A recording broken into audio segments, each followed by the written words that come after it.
Il n'est un secret pour personne que la plupart de nos collectivités sont frappées de plein fouet par le manque criant d'infrastructures administratives. Et le peu qui existe est laissé à l'abandon. Aucun entretien par l'administration locale qui en fait le cadet de ses soucis. Le constat est amer. La vétusté de ces infrastructures administratives constitue un sérieux obstacle au bon fonctionnement de l'administration. Pour connaître les raisons de cette triste réalité dans la préfecture de Télimélé, votre quotidien électronique Guinéen News vous amène à découvrir quelques collectivités. Dans la commune rurale de Bouroual, située à environ 35 km du chef-lieu de la préfecture, c'est un vieux bâtiment construit en 1962 qui sert de bloc administratif où sont entassés les bureaux des sous-préfets titulaires et adjoints, les postes de police et de gendarmerie. Lors de notre passage sur les lieux, si vous accédez à l'intérieur, c'est l'odeur nauséabonde qui vous accueille tel un parc à bétail. Dans la salle d'attente, le regard s'attarde sur les fauteuils à base de raffia et de bambou, entremêlés des bancs ordinaires et des tables sur lesquelles sont regroupés des cartons remplis d'objets et de paperasses. Au bureau des sous-préfets titulaires et adjoints, rien ne vous laisse croire qu'ils sont fonctionnels, chaises, fauteuils, tables et documents, tout est en désordre et poussiéreux. Des nids des guêpes et des toiles d'araignées sont perceptibles partout. Une partie du plafond est trouée. Des souris et autres petits rongeurs y font également la fête. Approché par nos soins, le maire Algassimou Ba nous a fait savoir que les recettes de la collectivité sont très faibles.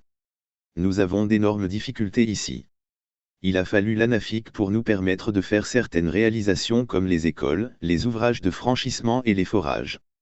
Nous tendrons la main aux ressortissants pour avoir un bloc administratif fiable.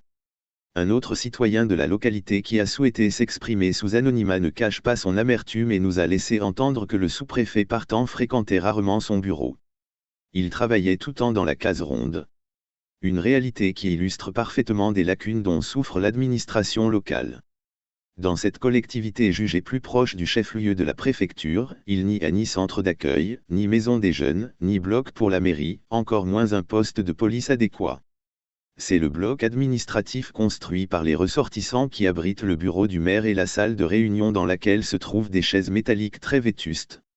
Le logement du sous-préfet, délabré, est envahi par des herbes laissant le chemin libre aux reptiles de venir y habiter. Mais du côté des élus locaux, des explications ne manquent pas. Badiko Touré, le premier vice-maire donne des éclaircissements. Les fonds perçus par la commune à travers les taxes et autres sources de financement ont servi à construire les logements des enseignants à Sogoroya, le poste de santé de l'Eleguel et des forages. Nous souhaitons ardemment obtenir des fonds pour construire le bloc de la mairie et la maison des jeunes qui demeure une priorité absolue, a-t-il précisé. S'agissant du poste de police de la place, il a déclaré: comme vous le voyez, le poste de police n'est pas fonctionnel. Ceux qui sont affectés ici sont des saisonniers. Après un petit séjour, ils rentrent sans le moindre au revoir. Nous utilisons le poste de gendarmerie de Sogoroya pour traiter les problèmes de la sécurité. Enfin, dans la commune rurale de Gougoudjé, le bloc administratif avait été incendié pendant les troubles électoraux de 2020. Et depuis lors, aucune rénovation n'est envisagée.